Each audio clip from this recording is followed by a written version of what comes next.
আমাদের দাবি হয়েছে, এদের আমরা বাস্তবায়ন চাই।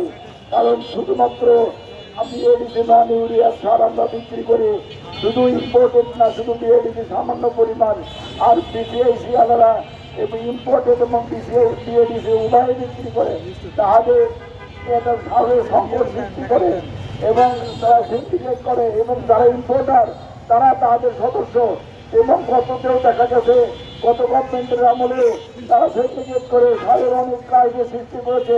অতএব অন্তর্বর্তী সরকার আমলের 2025 যে নীতিমালা বাস্তবায়ন করিবার লক্ষ্যে যে গেজেট প্রকাশ হয়েছে, সেই গেজেটের শর্ত মোতাবেক সমস্ত আমরা তাদের বাস্তবায়ন চাই। এবং আমাদের বিএডিসি ডিলার এবং বিসিএসি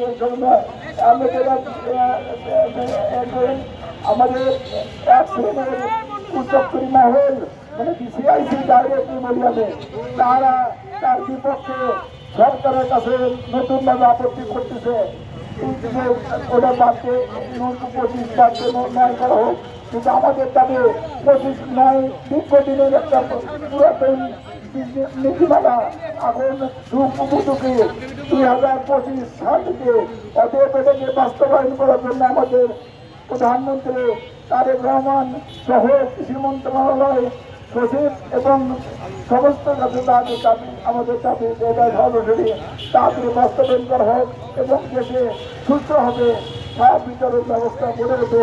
এই দাবি থেকে আমি আমার বক্তব্য শেষ করে যাচ্ছিলাম। সদস্য সচিব এবং কেন্দ্রীয় কমিটির একজন পরিচালক ও যুক্তরাষ্ট্রের উপজেলার সভাপতি, আমরা আজকে এখানে যে সমবেত হয়েছি, এমন একটা ক্রান্তিকাল, এমন একটা সময় আমরা বাধ্য হয়েছি। আমাদের আজকে এখানে দাঁড়ানোর কথা নয়, কেননা মাননীয় বাংলাদেশ সরকার যেখানে আমাদের এই 2025 নীতিমালার সপক্ষ অবস্থা নিয়েছে, কিন্তু আমাদের আজকে এখানে দাঁড়ানোর একটাই কারণ, এই 2025 সমন্বিত নীতিমালা বাস্তবায়ন হতে কালক্ষেপণ করা হচ্ছে। কেন কালক্ষেপণ হয়েছে সেটা আমার মনে হয় প্রিয় সাংবাদিক ভাই সহ অত্র যারা সংশ্লিষ্ট দপ্তরে যারা আছেন তারা অবশ্যই যেটা জানেন। আমাদের আজকের একটাই দাবি যে 2025 এই নীতিমালা বাস্তবায়ন অতি দ্রুত হওয়া দরকার। আর এই দ্রুত বাস্তবায়ন না হয়ে গেলে আমার মনে হয় বাংলা প্রান্তিক কৃষক অত্যন্ত ক্ষতিগ্রস্ত হবে।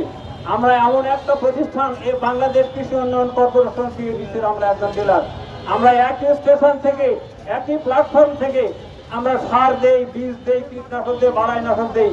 পক্ষান্তর অন্য একটি স্বার্থান্বেষী মহলের চেষ্টায় আমাদের এই 2025 নীতিমালা বাস্তবায়নের কালক্ষেপণ করা হচ্ছে। আমরা জোর দাবি জানাবো, কেন এই 2025 নীতিমালা বাস্তবায়নের কালক্ষেপণ করা হচ্ছে।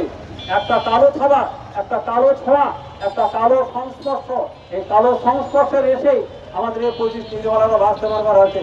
তাদের ব্যক্তি স্বার্থহীনতা, তাদের যে ব্যক্তি স্বার্থ চরিতার্থ করার জন্য আমাদের এই 2025 নীতিমালাকে বিঘ্নিত করা হচ্ছে। বিগত সময়ে আমরা দেখেছি যারা এই কালো হাত তারা কোথায় গিয়ে দাঁড়াইছে। আমরা আজকে সেই প্রচেষ্টা নিয়েই আমরা আজকে আমাদের প্রত্যাশা, আমরা চাইব দ্রুত এই 25 নীতিমালা বাস্তবায়ন করা হোক।